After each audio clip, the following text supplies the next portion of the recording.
चलिए आज आपको दो चीज़ें बहुत आसान भाषा में समझाने की कोशिश करता हूँ। दो शब्द हैं, एक है रिवॉल्यूशन और एक है सिविल वॉर। इन दोनों में क्या फ़र्क है और इनकी एक्चुअल डेफिनेशन क्या है? मैं उस डेफिनेशन की बात नहीं कर रहा हूँ जो हमें स्कूली किताबों में पढ़ाई जाती है। हम व्यवहारिक तौर पे जो ये दोनों शब्द अपना मायने रखते हैं हम उसके बारे में चर्चा करेंगे। देखिए, रिवॉल्यूशन को हिंदी में कहते हैं क्रांति और सिविल वॉर को हिंदी में कहते हैं गृहयुद्ध। अब देश में ऐसी कौन सी परिस्थितियाँ व्याप्त होती हैं जब हम सिविल वॉर शब्द का प्रयोग करते हैं और किन परिस्थितियों में हम उसे रिवॉल्यूशन कह देते हैं?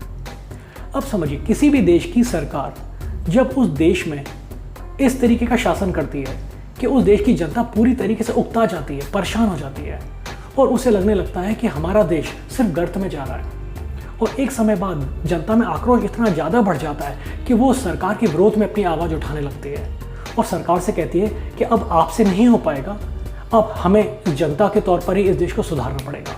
और जनता और सरकार के बीच में एक अराजकता का माहौल बन जाता है और जनता ये फैसला लेती है कि अब हम इस देश को सुधारेंगे, आपसे नहीं हो पा रहा ये चीज़। तो ऐसी परिस्थितियों में क्या होता है कि जनता के मन में एक भावना होती है कि सरकार किसी काम को नहीं कर पा रही है, तो अब हमें ही कोई स्टेप लेके इस देश को सुधार में काम करना पड़ेगा।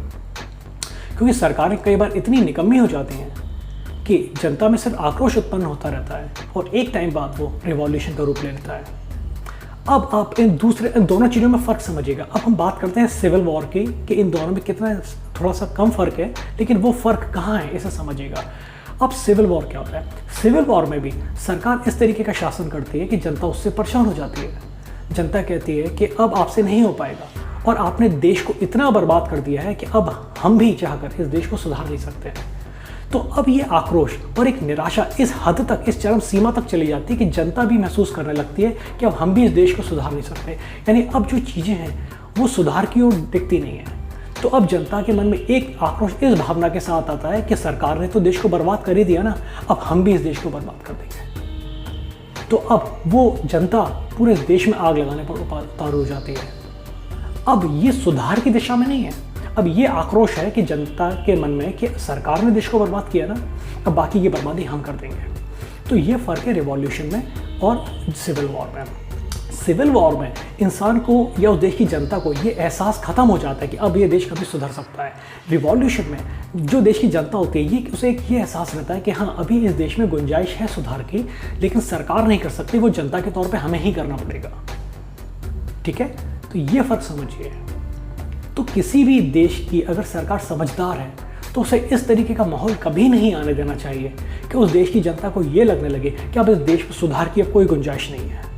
क्योंकि जिस दिन देश की जनता को ये लगने लगा कि अब इस देश में सुधार की कोई गुंजाइश नहीं है, तो जनता सिविल वॉर की तरफ जाना शुरू कर देगी। सरकार को चाहिए कि सरकार कभी ऐसा माहौल ना आने दे कि जनता के मन में इतनी निराशा उपजे। रिवॉल्यूशन होना बुरी बात नहीं है। अराजकता का माहौल कई बार कई देशों के लिए बहुत फ़ायदेमंद भी रहा है, क्योंकि उस क्रांति से यानी उस रिवॉल्यूशन से कई देशों में बहुत नए नए विकास के काम हुए हैं। लेकिन सिविल वॉर हमेशा सिर्फ तबाही लेकर आया है। अब आखिरी में एक सवाल आप लोगों से, कमेंट बॉक्स में ज़रूर इसका जवाब दीजिएगा। आपको क्या लगता है कि आप जिस देश में रहते हैं उसमें कौन से हालात हैं? क्या आपको लगता है कि आपका देश सुधार की तरफ जा सकता है, या आपको लगता है इस देश में सुधार की कोई गुंजाइश नहीं है? कमेंट बॉक्स में जवाब जरूर दीजिएगा। चलिए मिलते हैं नेक्स्ट वीडियो में।